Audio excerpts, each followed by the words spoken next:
You know, I find it funny how the most troubling character in this movie is a 7-year-old girl that only shows her face once. We have a new student with us. She just moved here from Africa. Welcome. I'm from Michigan. Great. I'm 16. Until today, I was homeschooled. And then it was goodbye, Africa. And hello, high school. Hello, ladies and gentlemen, and welcome back to Raider Reviews, the first and only review show on the Raider News channel. My name is Ben Friedman, and today we are going to be taking a look at what many people claim is an all-time comedy classic, as well as the only reason why Lindsay Lohan has any sort of relevance in the year 2020. Let's take a look at the early 2000s Pink-laden hit, Mean Girls. Released on April 30th, 2004, my first birthday by the way, and directed by Mark Waters, Mean Girls was a success when it first opened up, thanks to a relatable lesson and a great script penned by SNL alumni and 30 Rock creator Tina Fey. However, in recent years, the film has skyrocketed into cultural icon status with a cult following matched by few. Just take a look at any social media feed on October 3rd, and you'll want to get Lohan's smug mug out of your face. But with all that aside, is Mean Girls actually a good movie? Well, let's find out and start with the good. Your house is really nice. I know, right? Being with the plastics was like leaving the actual world and entering girl world. Have you seen any guys that you think are cute yet? There's this guy in my calculus class. His name's Aaron Samuels. No. That's Regina's ex-boyfriend. Ex-boyfriends are off limits. I mean, that is just like the rules of feminism. Number 1, the writing. This nod mainly goes out to just how quotable this movie is. Now, I'm sure you've already heard every single quote from this movie 5 times over, probably more, but I'll keep this part short.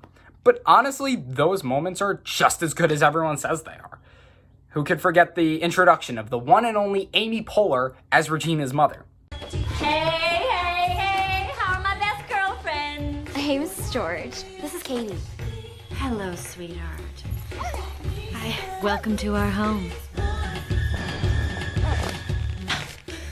Just want you to know, if you need anything, don't be shy, okay?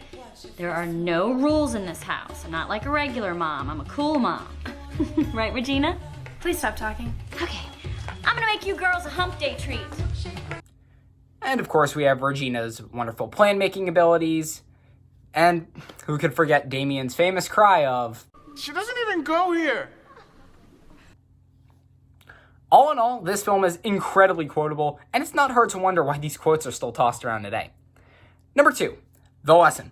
This film has a lesson that, while slightly cliche, still works really well. Considering the circumstances of the film and all the events leading up to Lindsay Lohan's final speech, the lessons learned is something that's really gonna stick with the viewer, and really ends up making them think about themselves and their own experiences in life, especially in high school.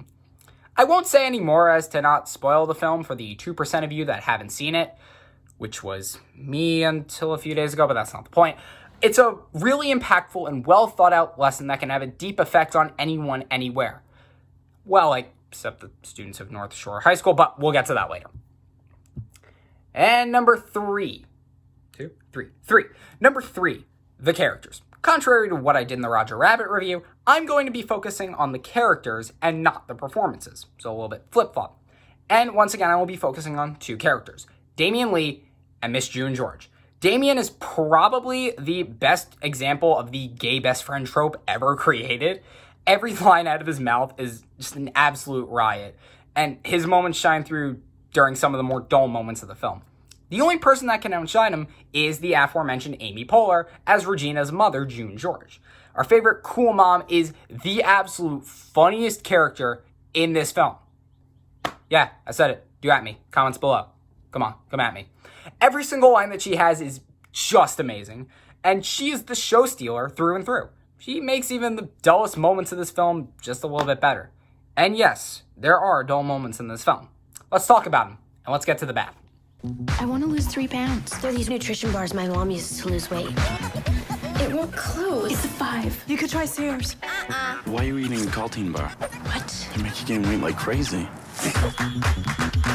Who does she think she is? I invented her. Number 1, the males at North Shore High School. Now I know this school is supposed to be a stripped down and generalized version of the stereotypical high school experience, but with that said, there are way way too many things wrong with the men at North Shore. They are some of the sleaziest and downright awful guys I have ever seen on any form of film. And I'm mainly talking about the students, not the faculty. The faculty's fine. They even have some funny moments. Mainly Mr. Duvall grabbing a bat when... Spoilers. Every single student guy in this film is just a macho, womanizing jerk, and there is not a single one of them that is sympathetic. The only person exempt from this rant is Damien, but that's because he's the only male with a soul. Even the other two main male characters, Aaron Samuels and Kevin Napor, are either dim-witted or incredibly womanizing, making them just as one-dimensional. And if they weren't as one-dimensional, they could have been so much better and so much more impactful to the story. Also, you could say that the boys could have spread all of these rumors that could have ended up in the burn book. If I continue pointing out every single flaw of the guys, we're going to be here all day, so let's move on. So you've never been to a real school before? Shut up. Shut up. I didn't say anything. Number 2, the writing. Yeah, the writing is the strength of this film, and it's also the film's weakness. How you may ask? I got one word for you. Shaming. Mainly sexuality shaming and body shaming. Almost every line of ridicule from the students in this film is either calling someone a lesbian as an insult or insulting someone's body for not being Barbie level perfect, or in this case, plastic level perfect. And in every world, both real and fictional, that is just straight up unacceptable. Things such as sexuality or someone's body is an incredibly sensitive subject, and using that to hurl insults is honestly kind of cheap for both the characters and the screenwriter. I'm sorry, Tina Fey, I love you, but come on, you're better than this. Having insults that kind of walked the blurred line between offensive and sensitive would have done wonders for this film, but by driving the point home while not driving up insecurity or driving down anyone's self-esteem. And if you need an example of what I'm talking about, take a look at this. Of her. She's like a Martian. God, my hips are huge. Oh, please. I hate my calves. At least you guys can wear halters. I've got man shoulders. I used to think there was just fat and skinny. Apparently there's a lot of things that can be wrong on your body. My hairline is so weird. My pores are huge. My nail beds suck. I have really bad breath in the morning. Ew. Number 3, the Scrubs moments. And I'm talking about the sitcom, Scrubs. This is taking a look at the moments in this film that are over the top and not in a good way.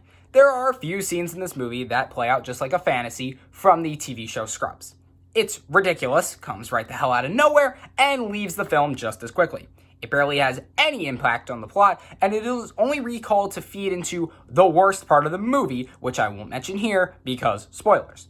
But just know that this is not N-O-T, something you want to use to make a grounded comedy film in the same lieu of Mean Girls. You must avoid these scenes at all costs.